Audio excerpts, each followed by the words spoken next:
This is to welcome us to this session, which is the new phase of competition, merger control in the Nigerian context. When I saw the topic, I just thought there was a bit of providence because I remember that exactly in this facility, that was on the 16th of April 2009, I wrote a paper which I presented, which has also been published, that is titled The Regulation of Competition Through Merger Control, the case under the ISA 2007, in which I tried to analyze the merger control as being done by the SEC within the ISA. And I had a number of criticisms. What I'd say basically was that I didn't think that was delivering value from a competition law point of view, and that there was something which was wrong, not inappropriate, and doesn't deliver things optimally when you have antitrust enforcement that is given to securities regulator, which was what we had before. And I thought that most times, as long as we pay the necessary fees, that all the mergers get approved, irrespective of the impact that they have on competition. What has happened is that since I wrote that paper, and I think in 2019, as you know, we have had two major transitions. We have had a transition from the old law, the ISA, to the FCCPA, which the executive commissioner has spoken about, the head has spoken about towards earlier on. We've also had a transition from the SEC, an old regulator, to a new regulator. So we've heard the very interesting things told us by the executive chairman of vice chairman of the FCCPC. So Tunde, what I would like you to talk about a little bit, how you can address all those shortcomings which I did identify in the paper. And the question is, as a matter of practice, to what extent really does competition play a part? Really, competition play a part in the assessment of mergers transactions which have come to you or would play a part? Just give us a bit of progress report of what you have done so far along those lines. Thank you very much.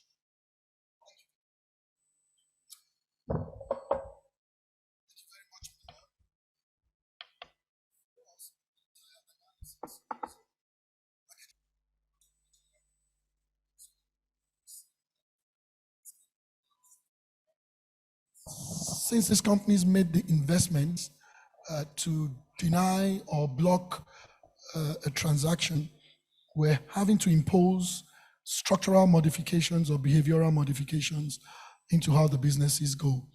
A recent key transaction in a very sensitive but large industry in Nigeria actually saw us having to mandate that an acquirer divest of one of the businesses within its division for a transaction to go through. And so the short answer is competition plays an incredibly large role in how we do our M&As, and how we do the M&As is certainly impacting the market now. Thank you. So in terms of the balancing, because in terms of the balancing, because you have in a number of criteria which you have to consider, and that was the point I made in that paper, even in my own past reflections. That's the reason why it seemed as if the competition was not up there. You have this issue of public interest that you had to consider. You have the criteria of the technological efficiency and pro-competitive gains that you also have to consider, such that even when a merger it's appraised as having a negative impact on competition, you can always allow the merger to go if you come to the view that the other criteria are satisfied. So how do you balance that now? Thank you again, Milord. And I think you've answered you've literally split it down to show that those considerations are a phase 2 consideration. They become a potential basis to allow a transaction to go through when a phase one analysis shows that that transaction is likely to impact the market negatively. But here is what we've done, and that's a discussion that happens especially internationally, which is what constitutes public interest, what constitutes sufficient innovation, and what constitutes efficiencies. And we've taken each of these cases as we find them. One of the biggest things for us from a public interest standpoint is employment. Where there is a potential failing firm and people would lose their jobs, then it's a big factor for us. Another big factor for us is indirect employment, which is something that many times is not so apparent. What other small businesses feed off that chain? And so that's a big factor. The other things are like technological transfer, innovation, and efficiencies. Efficiencies present one of the most challenging dilemmas in the market structure that we have. And so take, for instance, logistics. Our logistics operation in Nigeria is primarily by boots on the ground, trucks on the road, shipping and moving things across the country. And that comes with a myriad of issues, including longer term issues like road maintenance, safety, and all kinds of things. But it feels a very important space in our commerce for people, for business, for equipment. And so we do get into those dilemmas where we analyze some of these issues, and balancing it for us, we've always taken the position that balancing it is entirely a matter of our own national priorities and our peculiarities. And so a balance that might appear sensible in our analysis might to someone else across the border or across the ocean seems absolutely senseless. Thank you. Not that I just want to hold you there. I want to read something to you, which a commentator, wrote in a paper I was reading yesterday in the course of researching on this, and that's what he said. He said, "Enactment of the law was a good start, but there are challenges. The way the FCCPC can balance the tension between pure competition issues as against consumer protection or public interest issues will very well determine its future success. There is a concern that given the bias of the start-off staff to consumer protection regulation, the pendulum would shift to public interest rather than fair competition consideration. Closely following is the challenge of lack of capacity in competition regulation in terms of personnel and corporate experience. This challenge, what they're trying to say here, the point is this. You were the CPC, Consumer Protection Council, and then there was a transmutation to a full competition body upon the enactment of the law. And there are concerns that you might actually be haunted or inhibited by the ghost of the animal that you have swallowed. So how do you respond to that?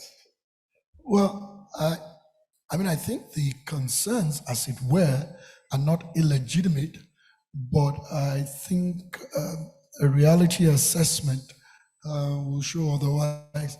As a matter of fact, the legacy consumer protection folks in the commission almost feel that we pay more attention to the new baby than they who were the parent of the entity itself. Now, how does that affect our approach to competition analysis? Quite frankly, I think it has done very little to do that. I absolutely agree with the argument that the composite regulator for both consumer protection and competition is right, and the rest of the world seems to be going in that direction. Because at the end of the day, competition itself is a tool of consumer protection, right? It's a market. And protecting businesses is for what purpose? It's so that consumers will have choice, quality, fair pricing, and innovation. And so we have no dilemmas about that. However, the philosophical approach we've taken to competition regulation particularly M&A, is not to intervene in the market. It's not to go on and just whack people. It's more to focus on eliminating the entry barriers. We're able to eliminate the entry barriers. We expect that the market can correct itself. Now, if the market doesn't correct itself, we'll use other tools in our toolbox to intervene. And so I think that philosophical approach has certainly helped us to find the right balance between our legacy of consumer protection and our new obligation of competition regulation. Thank you very much. Shola, I'll come to you now because as the investment banker, you're the ones who structure merger deals and you're the ones who interface with the FCPC and SEG when it was there. I would just like you to weigh in and give me an assessment of the way you see things have been going so far. And then when you finish that, I would also like you to tell me if what exactly is the leftover role of the SEC. Has it been extinguished? What part does the SEC play in the mergers currently? Thank you very much for that. To an earlier comment that Mr. Arukara had made when he made his address about the seeming surge of M&A deals vis-a-vis what seemed to be coming through to the SEC when they were the de facto competition regulator. I think it comes down to the fact that the Act and the subsequent guidelines and regulations that the Commission have put forward have brought a bit more clarity to that function, and ultimately people are clearer in terms of what they're supposed to do. I recall many times having conversations with clients, many of them even international clients, trying to explain to them that we need to go to the SEC to approve a transaction, and they're like, I'm a private company, how can the Securities and Exchange Commission, which they've understood in their own markets, ultimately is focused on public companies, how are they relevant for private company transactions? And so I think the Act brought that clarity in place in terms of explaining that competition role and explaining through the guidelines and the regulations that the Commission has released how that process will go. And ultimately what it has meant is a bit more considered action amongst sort of practitioners looking to execute transactions. So prior to now, what had happened was we would do a deal, and then at the end of the deal, we then say, okay, start collating documents to file with the SEC to get the approvals. But what is happening now is that as you commence the transaction, you're already thinking about, okay, how is this transaction going to play out in the context of competition? And so everybody is thinking in a more considered way. I think it's beneficial ultimately for the industry because it's in keeping with how M&A deals are done globally. But I think, if one is being a bit altruistic, it's also beneficial for the economy and for the country because we're now not just doing deals that make, money or create economic value for a few people. We're thinking about it more in the context of the broad industry. I think the regulator has also been, very accessible because it's been a learning process both for practitioners, for companies looking to do transactions, and for the regulator. And I think it's been very helpful that the FCPC has been accessible, and we're growing together. So that said, I think it's clearer, but I think the flip side to all of this is perhaps the inadvertent increased complexity that this framework has added to the execution of transactions. And it sort of touches a bit on the comment that you made about the role of the SEC. I think if you are a public company looking to do a transaction in a heavily regulated sector, there are going to be several hoops that you're going to have to jump through to be able to get a deal signed off. And it has implications for the resources that you're going to have to spend, the time it's going to take to execute the transaction, and the cost. I think, I was one of the few clapping very loudly when Mr. Arukara mentioned the cap in the FCCPC fees, because that has been in recent years a very sore point. And to be fair, when you sort of think about the framework, you get scenarios where some people have reconsidered deals because of the cost of implementing them. And I think, beyond the cost, I think there's also the element of, and I believe that this is something that will probably also get refined over time, of looking at the kinds of deals that should be brought forward. There are some deals that are almost clear, in the way that they are laid out. There are questions about the thresholds for deals that need to be brought to the commission, 1 billion or 500 million for Nigerian targets. And the big question is that the right floor? And with the risk we run in a buoyant economy is also the commission getting overrun with a ton of transactions, many of which will probably have not much of a bearing on competition issues. But I think these are matters that I believe that over time, with the engagement with the commission, can be refined as everybody gets more comfortable with the act and its implementation. But it certainly has added a bit more complexity to the process. It's certainly more expensive to get done. And obviously, the flip side of that is that then everybody is, very circumspect about executing transactions, which may not be 100%, the best for the market sometimes, because there are deals that could create value that people are postponing because of it. But I think these can be refined over time. To the question about the role Yes, the of nature of your engagement with the SEC, what's leftover role SEC has, the SEC. So, with the caveat that I'm not a lawyer, my understanding of the residual role which the Securities and Exchange Commission has sort of established in the review of M&A deals is one where they have sort of picked up on their role as a protector of shareholders effectively. And the Act provides for the review of the competition, the FCCPA provides for the review of the competition implications of deals. And I guess from their own perspective, what is missing and what they had hitherto also done in the review of M&A deals was the review of the impact of these transactions for the shareholders who have put money into those companies, and making sure that everybody is treated fairly.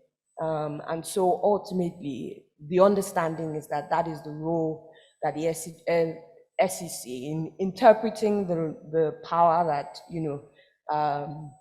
they believe ISA has vested in them to ensure that shareholders are not taken advantage of. And I think it's that residual role that has come through. Like I said, I'm not a lawyer, so I imagine that there are lots of legal arguments around Yes. whether that role actually was preserved with the repeal of certain parts of Part 12 of ISA. But I think, ultimately, for practitioners in the industry, the big question is, how do we get through these complicated hoops? Because the multiplicity of forms and documents and engagements and filings that need to happen to get a deal done, combined with the costs, does make it quite difficult to execute deals. And so, to the big caveat to this whole evolution that I mentioned earlier, the big comment is, how do we find a way to refine these processes so that competition issues are dealt, shareholders are protected, but deals can be executed without exacting a pound of flesh. Okay, so what you're saying basically is that currently the SEC carries on just as before, only that they don't say we're going to look at impact on competition, but we're going to look at impact on fairness of the deal, and they still charge fees and all of that. Mr. Chiagoze, I come to you now. What's your view on the legality of that? I think Can you hear me? Yes. Okay. I think that it's the way I would characterize it. There's the purely kind of the question of legal interpretation, and then there's the practical aspect. Frankly, I'm more concerned with the practical aspect, and what I see is a good old kind of turf war, or would I call it? I mean, I'm sorry, maybe that sounds a little bit maybe a bit provocative, perhaps. But I think that what you tend to find with agencies is that nobody ever wants to let go of what they ever had control of. So that's what I think that is playing out here. I think ultimately, how does it get resolved? Because as Shola pointed out, really investors or people who are doing deals don't want to have to, go through too many hoops, or in this particular case, go through a process in which ostensibly the role of the regulator has been sort of whittled down, and they're still having to go through the process and perhaps pay fees in the same quantum. That shouldn't really be happening. How do you resolve this? Frankly, this is something that it's best resolved internally within government, so that it isn't kind of litigated externally, because that would be unseemly. And I think it's the kind of thing that would create uncertainty for users of the regulatory agencies. Yes, you mentioned a dichotomy between law and practice, but the fact of the matter is that there has to be a coalescence. They have to coalesce because practice has to be backed by law anyway. Why do I say that? I look at the very first draft of the Competition Act, Yeah. and I could see that Section 121D of that was preserved, which enabled the SEC to look at merger transactions from the point of view of fairness of the transaction structure on the shareholders. But I think the final draft of the law that was signed by the president didn't have those provisions. So one then wonders the basis upon which this power is being exercised. To the extent that we're a nation governed by the rule of law, so we have to try to interrogate these things to be sure that the correct things are being done. But what I also think myself is that if you look at the law, if you look at even with the repeal of the entire section 121 of the ISA, where this power to look at fairness of these come in, the only role that is reserved for the SEC in mergers, in my view, because the merger can occur through the acquisition of shares, taking of corporate control, and that corporate control can occur when you're doing a takeover bid. So the ISA preserves the right for them to give authority to go on with a takeover bid. So if a merger or corporate control is not being acquired through a takeover, one wonders what is the role of the SEC. That's what I think we need to consider here. Chair, do you have any thoughts on this? Yeah, I think, yeah. So, like Shola rightly said, the increased cost, heightened timeline really affects transactions. And at some point, it may seem as though the transaction cost is prohibitive, and I'll rethink whether I want to go on with the transaction. And like you'd said, it's saying that while the Federal Competition Commission may will on the track of an investor of a deal that has both an investor influence and also the competition influence. Now, you have FCPC who will look at the competition angle, and you now have the ISA who wants to protect investors. But don't forget that both of them, the time horizons could actually, in terms of policy concern, could be different. So whilst the FCPC may look at things both short-term for consumers, also what's the long-term for consumers, the investor will want his own maybe returns at the shortest possible time. And what the SEC will look at is where the investors carried along fairly equitably and given enough information. So whilst these are two very valid concerns, the real problem for practitioners is how do we make it seamless, and how do we adopt such a thing that whereby we don't prohibit transactions or kill transactions. And to my view, I believe the FCPA did leave provisions for that, for interagency collaboration, rather than we try and protect our turf, and we can learn a huge lesson from the transition from SEC to FCPC, where there was a joint desk. Now, is there a possibility where both can now come together? How do we make the process more seamless, less cumbersome, and also less costly? Because at the end of the day, we don't want to make the market so that even the regime for approving mergers is now what actually kills or desensitizes people from going on with mergers. So I think it's something we might want to go on. And like the executive vice chairman has said, there have been a lot of interagency collaboration, EFCC, even other regulators, starting with the SEC. I think it's something we may want to explore further and even learn from the United States. At some point, it was whereby, there was a Federal Trade Commission, there was the SEC DOJ, the DOJ Antitrust Division, but they actually, you know what, this is your expertise, this is my expertise. They came together, had a memorandum of agreement. How do we go about enforcing this thing, just to make sure the market is much more predictable and there's more clarity? Tunde, when you spoke about the agency corporation and you mentioned the AFCC, I was quite surprised because I was wondering what role they have to play in the merger space. I would have thought agencies like the NCC, where you have businesses, NCC, NICOM, and all of that. All those agencies, in terms of sectoral interface, how have you managed that? That's a good question too.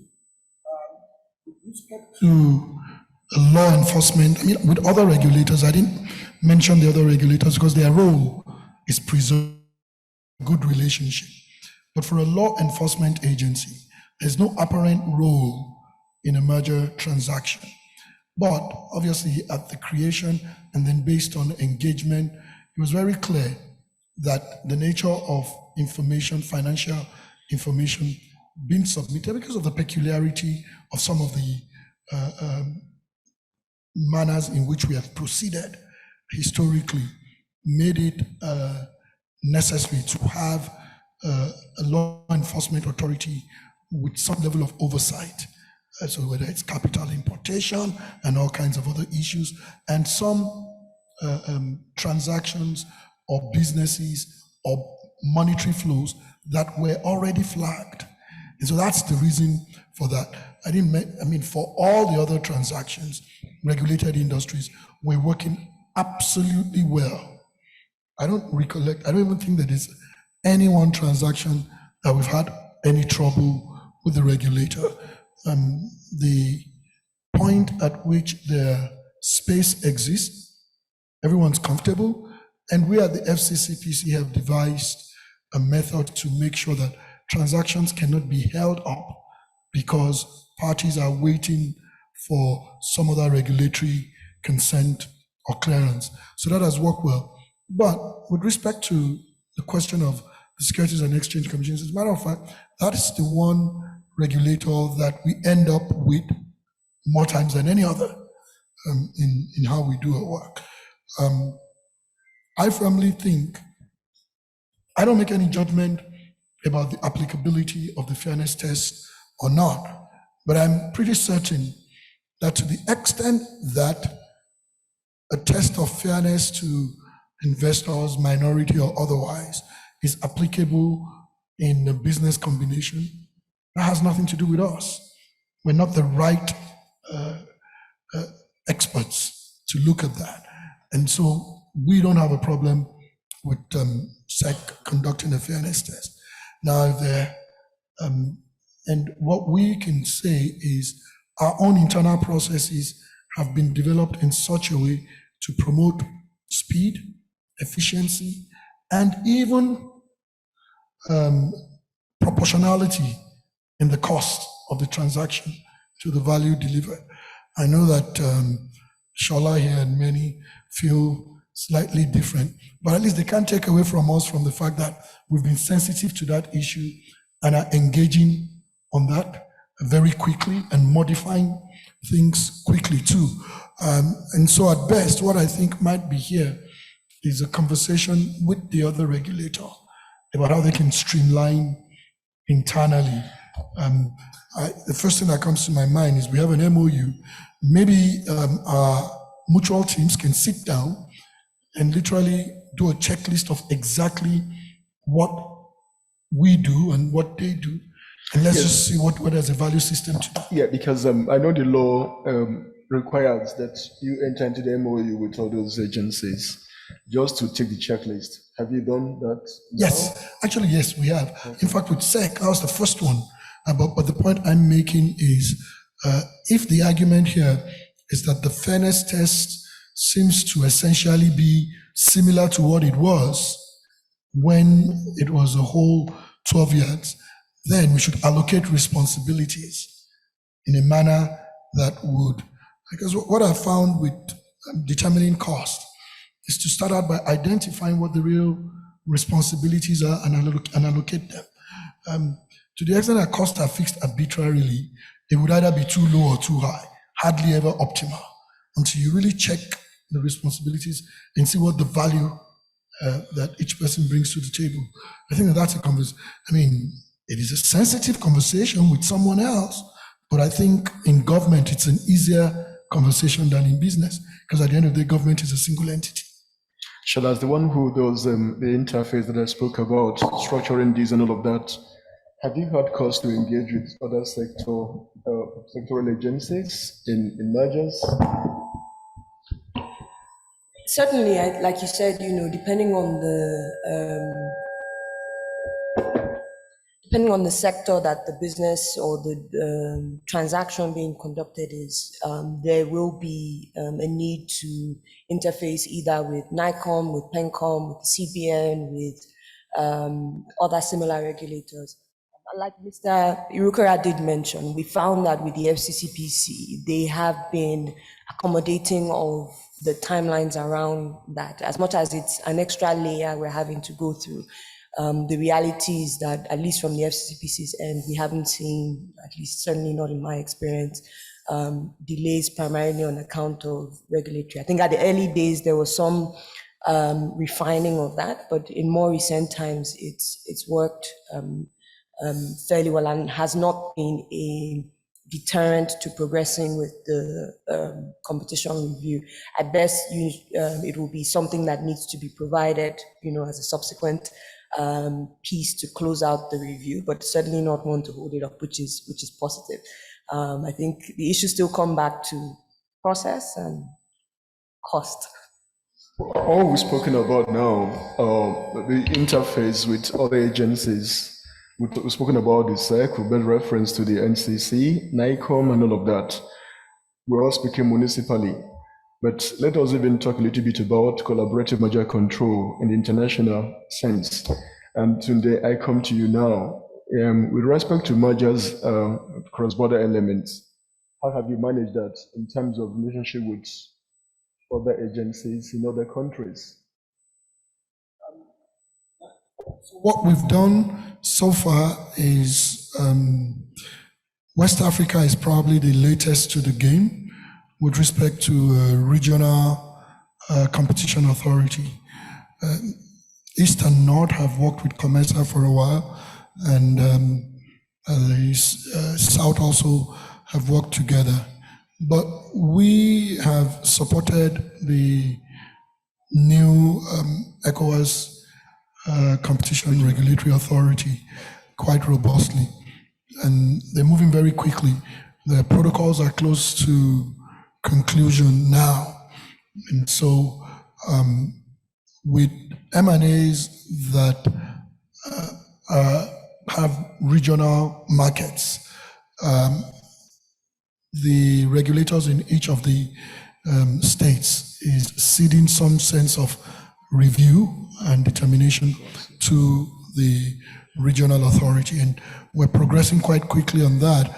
I mean, like I said, West Africa was late to the party, but we're moving quickly.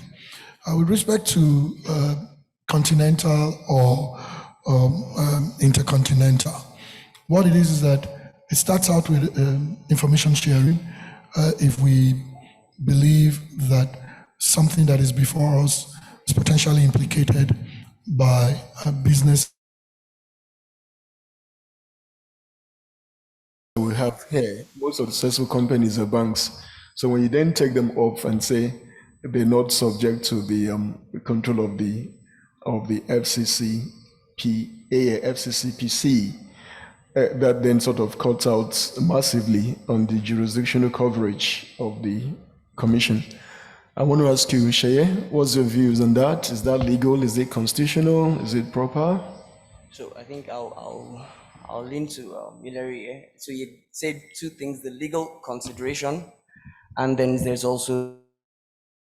And ironically, I was in the conversation with my colleague, and we had this argument, and they raised two very supposedly cogent arguments. One was the fact that by the canons of interpretation, you have one statute that is general, one that's specific. The one was specific will override.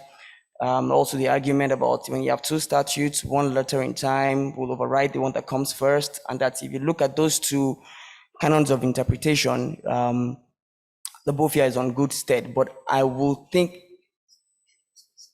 okay, so let's say that the BOFIA is specific to banks and other financial institutions. So let's just abide by that. But I said, yeah, no matter how, let's not forget that law was made for man. The laws are supposed to make businesses certain, clearer, and make things more expedient, not to kill things. And even at the advent of the FCCPC, there were concerns about capacity building, and which they've done a remarkable work at over the last couple of years. Then you now begin to wonder, a bank that the CBN, who is much more supposed to regulate banks and financial institutions, generating that capacity to actually address and identify, also mitigate competition issues, really smacks a lot of concern. So there's been that back and forth. And like we said again and again, the key really is about interagency collaboration, which the FCPA always advocates. Some, specificity. Yes. So we're not talking about business lines, we're talking about, control. Yeah. Isn't the argument, shouldn't it be rather that the specific law here is the FCCPA and not the... That was the argument I even told the guy. His argument was in terms of sector, that the FCPA or the FCCPC applies to every sector, right? But now if you look at the BOFIA, it drills down on banks and other financial institutions. That was his own argument for why we should go down that route. And I said, yeah, that's even still all legalese, but let's forget that we are supposed to make businesses richer and better, not make their lives more difficult. And at the end of the day, it's all about just looking at the existing legal regime and what can we do to make things expedient and more seamless. The thing is that I wonder, because I'm also curious on this. I know that the ISA 1999 didn't have a provision for second layer, approval from the SEC, but with the ISA 2007 had a provision that even when a sector agency has approved of a merger, you still had to bring it to the SEC. Then yes. It worked very well. Everyone was comfortable. There wasn't any problem. I wonder why, this is the key situation. So this has happened now. So, Mr. Chegozie, what's your views? Yes. Milord, my concern is, look, you can look at a number of other jurisdictions and you see what you might describe as a bifurcation. But you have whether this is a practice that's meet for our purpose at this time. Because the matter, my lord, is that competition regulation is a very technical area. It's also an area in which, we as a jurisdiction, we don't have a lot of experience in. And so if you want to birth and, ground this properly here, why do you want to have this bifurcation now? And practically, what you find also is that, with due respect, it doesn't seem like, the regulator under BOFIA is even ready to do this work. You understand? So what you find is that people who have a need for or this sort of approval are at sea. They don't really know what, where to go. And I'm not talking just in in the case of the major transactions. But things like the kind of workouts of sort of lendings and things like that, that, some of which, would fall within the definition of a merger, they're at sea. They don't, CBN is not set up to do anything about this at the moment. So, and FCCPC itself needs to, is under-resourced, with due respect. They're doing extremely good work, I must say, but there aren't enough people there for the kind of, kind of work volume that, can come through at times. So you now bifurcate this and put it in if I were to resolve it again, this is one of those instances that I'd say it's best to resolve in the back room, because these are all government agencies. I'd say for now, probably what CBN should do is to say, look, we're not going to argue about this until we get up to really do this. We have an MOU, FCCPC, you do it for now. And so that we avoid, this uncertainty about, should we go to FCCPC? Does this fall within? If you look at the law, the way it's drafted, it's yes, you see a carve out, but there's also a harness. They have to follow the processes and the regulations that have been enacted by the FCCPC Act. So I think maybe it's just this thing about not this curiosity, this suspicion, this fear of this new boy in the neighborhood. Because when the SEC was doing the same thing, there were no problems. So banks wanted to merge, they would go to the CBN, get prior approval, it then come to the SEC. Everyone was comfortable with it. The problem I thought was because we've never had full-fledged competition law regulation in Nigeria, and then you saw the FCCPC coming in. There's quite a lot of fear. Maybe the whole thing is about how then do we begin to build confidence in the system and to assure everyone that there's really no problem. So I come to you now. Since the BOFIA was enacted and you have this more of the CBN taking back control, have you had any mergers in the banking sector, financial services? So I think the banking sector in particular has been one where post the whole core restructuring that was put in place by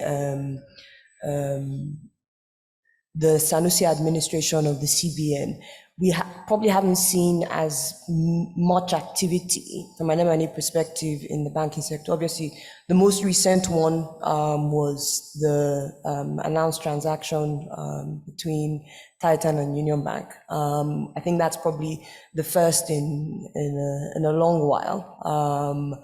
And so, obviously, the dynamics of the industry make it one, and I think the dynamics of the Nigerian industry make it one where, there perhaps hasn't been a need for a lot of M&A activity in that space in recent years. And perhaps that transaction is the most notable that we've seen, at least certainly since the enactment of the FCCPA.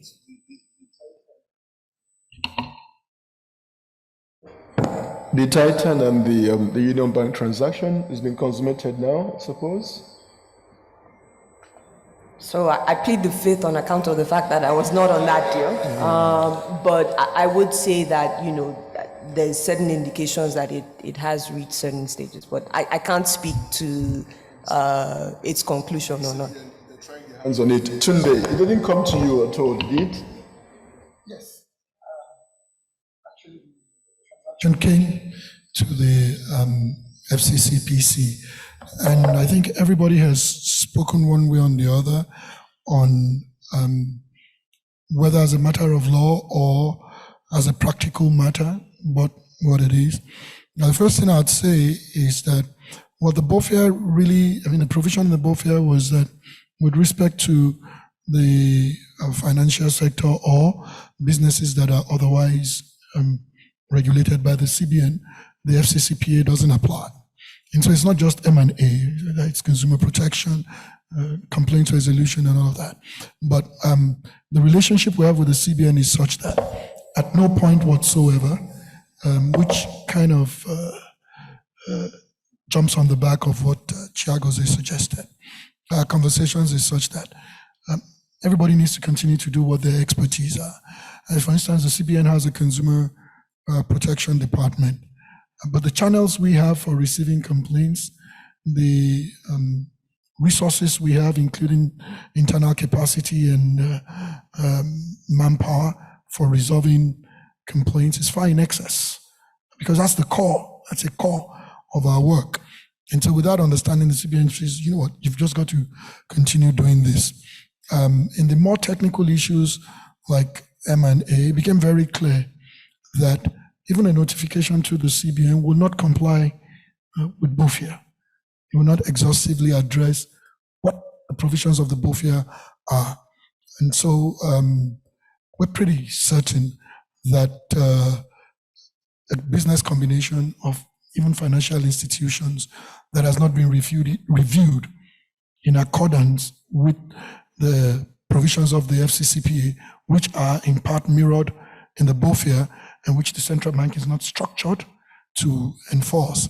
So any transaction that doesn't go through that kind of a review process would not be a legitimate transaction. And there's no other regulatory entity that has that structure or that framework or resource to analyze in that manner. That's where things are right now. And so that transaction did come to the FCCPA. Yeah, but the point I was making was that I say that I thought what drove that amendment, the push for it, was probably fear, suspicion. I want to know, do you have like a channel of communication with the CBN? Yes, we do have channels, including at the very senior management levels of both institutions, and we're engaging. We're engaging somewhat on what really is the best approach. I think there is a legal solution and then there's a practical solution. As a regulator of commerce, I think right now we're focusing on the practical solution while the legal solution ultimately emerges. Okay, so just one last point before I then go on to take questions, from the audience virtually and those physically here. I think section 100 of the FCCPA says that when considering measures that the minister can make representations to the commission, and also during merger hearing proceedings, that the minister also has the right to appear as an observer. So I want to see the ones you have done so far. How has that played out in terms of the minister coming down to breathe down your neck and say, do it this way? Well, put this way, we haven't seen the minister himself. But the government, through the minister, have at least on more than one occasion activated section 100, which is the power to make representation. What we've done so far is, even when the purpose of the intervention is pretty apparent and meritorious, what we've done is to, in order to preserve the independence of the regulator and to strengthen what that procedure would be for the long term and the future, especially when people on both sides change, is to say, well, you still got to articulate this in a formal manner, because at best, what the law gives the minister power to do is to make a representation and requires the regulator to consider, especially consider it. The interventions we've heard have actually been meritorious. From the minister, okay. From the minister, very meritorious, which quite frankly... That means you've had a good minister. Or the cases that have come from there. But in fairness, the current minister, and even the previous minister, have absolutely not interfered with how we do our work. In one particular case, the government expressed serious concern about a loss of capacity in a key industry that is a backbone for food security and availability, in a market where about 3 or 4 companies almost control 90% of the business. And one of the top 4 was going to acquire another of the top 4. And the rule of thumb is you never go from 3 to 2 in competition analysis. So we're going to have to do that in this circumstance. But there was a question about whether one of the firms will endure. And so there were questions of jobs, the ancillary employment issues, the real question of food security if that capacity fell out of the market. And those are considerations we would have made from a public interest standpoint anyway, even if it wasn't an intervention by the government. And so I'd say that maybe the reality of the mischief has not been tested. Okay, that's the point I was making. So I think let's take some questions now so that we try to keep within the time limit allotted to us. Any questions or contributions from the audience? Yes, Mr. Ikomba. Thank you very much, my lord. My name is Max Conway. So my question is double-barreled, but I just want to ask, first of all, from the FCCPC, how does the question of patents play on the mind of the FCCPC in merger controls in terms of looking at innovation? Now, I ask that question from a perspective that in Nigeria, patents are not examined. So in a sense, anybody could just put anything up at the patent registry and he gets a patent. So you really cannot, on the face of his patent, really determine if there's some innovation behind it. Then the second barrel to my question is, when determining some of these questions, and I think other panelists would come in as a lawyer, which jurisdictions can we look to the most? Because, I mean, we are common law to an extent. We should ordinarily be tilting towards the UK thinking when it comes to competition. But because we have a strong element of consumer protection added to our own law, so I'm wondering, which legal traditions we should look more at when we think about issues of merger control. Thank you, sir. Okay. Any more? There's a lady over there. Introduce yourself and then ask your questions, your comments. Thank you. My name is Esmeralda. I'm a lawyer. So a lot has been said about cost and timelines and processes in the merger process. In my very short experience, I find that all of these processes, like she mentioned, influence whether a transaction will happen. So for instance, early this year, the NHIS released a circular saying that people who had not obtained a no objection letter for previous merger transactions should obtain a letter, having gone through and concluded with the whole process. And the CAC also does not have the same definition of what a big company or small company is with the FCCPC. So is it possible for the FCCPC as a big brother to sort of harmonize all of these agencies?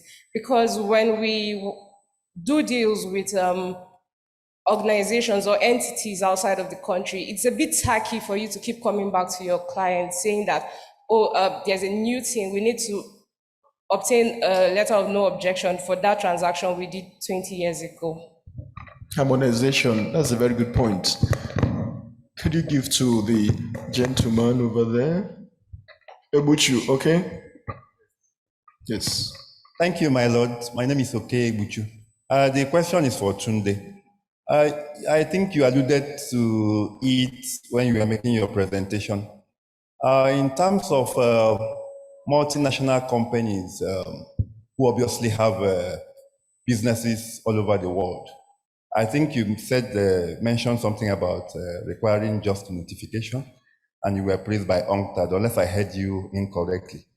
What do you really look out for in such transactions, considering that it's a multinational affair? And if I'm an American company and I want to acquire a British company which has branches and businesses all over the world, you definitely have regulators in all those jurisdictions. What do you really look out for at your organization, and what is your experience so far in such transactions? Today you have 1 minute, 20 seconds for each of those contributions that we can hear.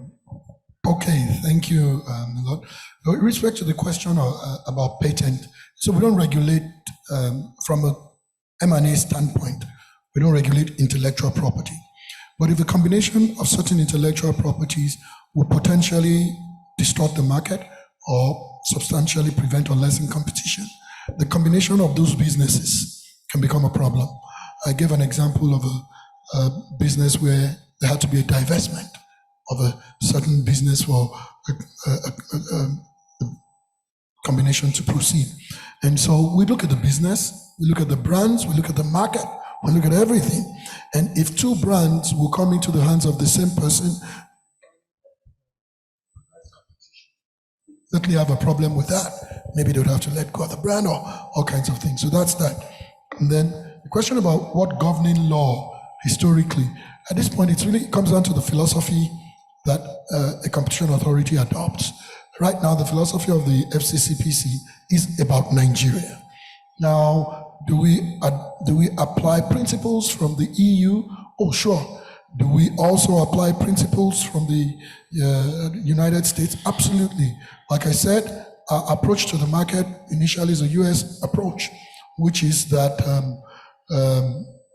eliminate the barriers, see if the market corrects itself. Now, our approach to how businesses generally operate after eliminating the barriers is a European approach.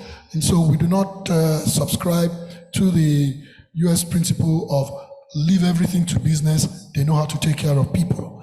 The EU, which is more like check business to make sure they're taking care of people. And so at the end of the day, our approach is very Nigerian. The question about what the FCCPC can do about other agencies seeking no objections, there's no mechanism for us to have no objection or approve business combinations that occurred before the law.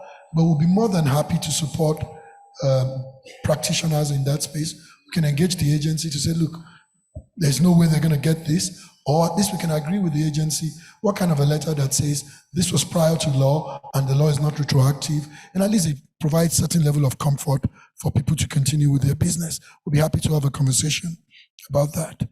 The last question was with respect to the foreign to foreign.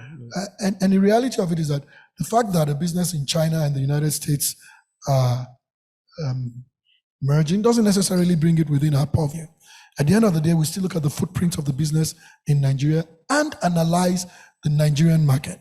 And so if a tool and die company that is in the US and has 60% of the market is merging with another Chinese tool and die company that has 25% of our market, it doesn't matter that either of them has a business or office in Nigeria or not.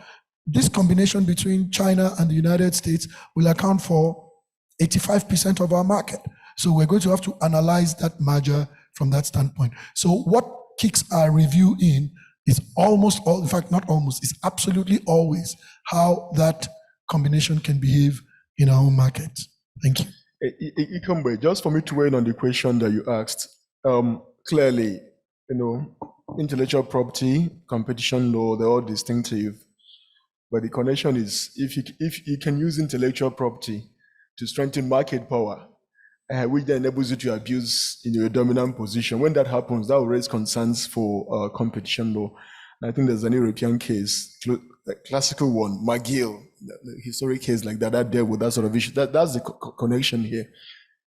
There's some questions that let me just ask you quickly before we then disperse.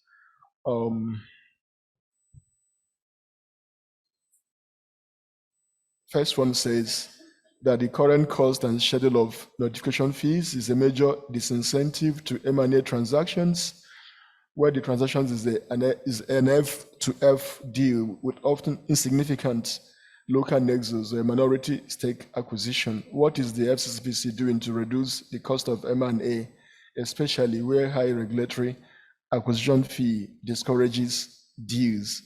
and post the books of the merging entities under pressure.